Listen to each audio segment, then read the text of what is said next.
Au Niger, les autorités veulent endiguer le fléau des accidents de la route. Et pour sensibiliser les conducteurs, ils ont fait appel aux leaders religieux. Plusieurs d'entre eux ont été formés à la sécurité routière et pour faire part de leur influence, bien entendu. Jean-Djibril William est à Niamey pour Média TV. Sur les routes nigériennes, le comportement humain a été à l'origine de 99% des accidents corporels enregistrés en 2025. 7116 au total, qui ont entraîné la mort de 1245 personnes et fait plus de 4000 blessés. Pour inverser la tendance, l'agence nigérienne de la sécurité routière a choisi entre autres de miser sur l'influence des leaders religieux pour un changement de mentalité des usagers de la route.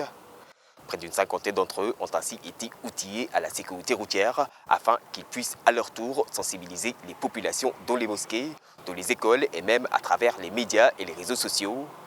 Des relais privilégiés qui pourront, à travers leurs prêches, délivrer des messages sur la prudence au volant, l'importance du port de la ceinture de sécurité ou encore du casque pour les motocyclistes.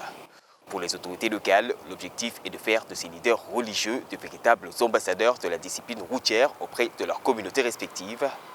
La NICER ambitionne par ailleurs une réduction de 50% des accidents de la route, de même que l'atteinte de 100% du port du casque homologué pour les motocyclistes d'ici à la fin 2026, proclamée année de la discipline routière. Jean-Djibril William à Niamey pour Média TV.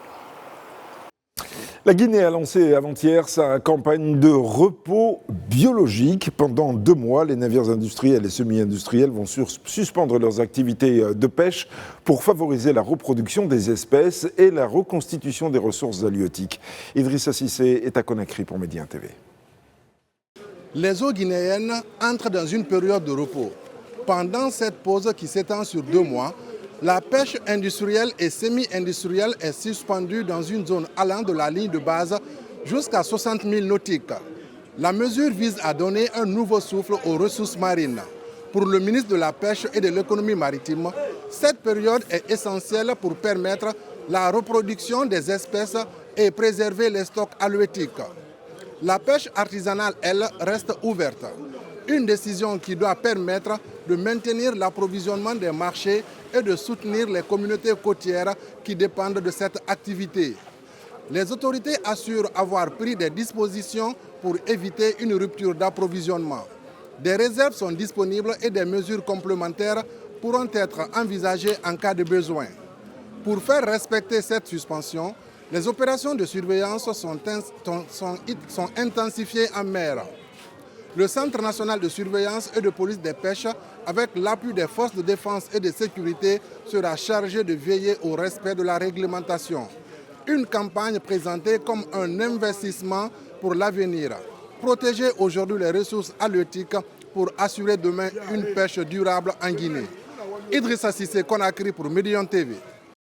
Et puis le gouvernement gabonais a présenté officiellement sa stratégie de tourisme durable et de dynamisation de l'artisanat, stratégie dont l'objectif est de transformer le potentiel naturel et culturel du Gabon en leviers économiques. Daniela Eyem est à Libreville pour Média TV. Ici à Libreville, le pays veut faire du tourisme et de l'artisanat des piliers de sa richesse nationale. Dans cette optique, le gouvernement a présenté officiellement la stratégie nationale du tourisme durable et de dynamisation de l'artisanat. Le gouvernement a dévoilé une feuille de route destinée à faire de ces 2 secteurs des moteurs de la diversification économique du pays. Pour répondre à ces obstacles, 3 stratégies ont été définies. La première vise tout d'abord à moderniser le tourisme à travers un meilleur cadre légal, le développement des zones d'intérêt touristique et la promotion de l'écotourisme, du tourisme culturel, d'affaires et événementiel. La deuxième prévoit de professionnaliser les artisans, de renforcer les filières et d'améliorer leur accès au financement. Et enfin, la troisième stratégie porte sur la construction et la réhabilitation des infrastructures, ainsi que l'aménagement des sites touristiques et des espaces de commercialisation des produits artisanaux.